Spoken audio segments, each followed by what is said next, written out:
صوت صقيع المطر نقع كل الشارع، الماء والطين معا يدخل شفت الغرفة.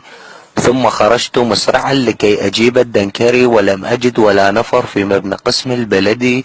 ثم صرخت عاليا يا أهل الرحم لحقول لي الماء، طب طب طبي طب طب طبي طب للغرف.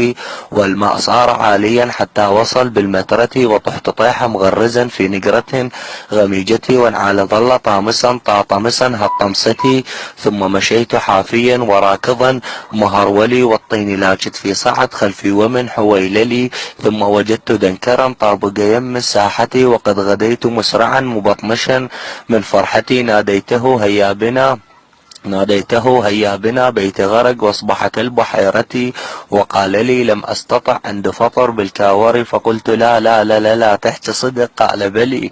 ثم رجعت ضايجا من فعل هذا الرجل، واخبرت امي قائلا يا يم حضر الكرك، بل كت احط لساترا يسد ماء الشارع، لكن يطب مسرعا لاحظته شيك الظلي.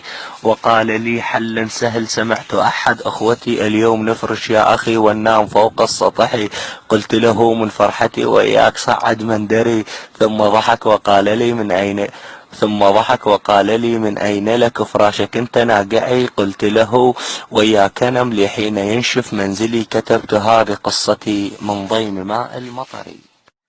صوت صقيع المطر نقع كل الشارع، الماء والطين معا يدخل شفت الغرفة. ثم خرجت مسرعا لكي أجيب الدنكري، ولم أجد ولا نفر في مبنى قسم البلدي. ثم صرخت عاليا يا أهل الرحم لحقول لي الماء، طب طب طبي طب طب طبي طب للغرف. والماء صار عاليا حتى وصل بالمترة، وطحت طيحا مغرزا في نقرة غميجتي، وانعال ظل طامسا طاطمسا هالطمستي. ثم مشيت حافيا وراكضا مهرولي، والطين لاجت في صعد خلفي ومن حويللي. ثم وجدت دنكرا طابق يم الساحة، وقد غديت مسرعا مبطمشا من فرحتي. ناديته هيا بنا بيت غرق، واصبحت البحيرة. وقال لي لم استطع عند فطر بالكاور، فقلت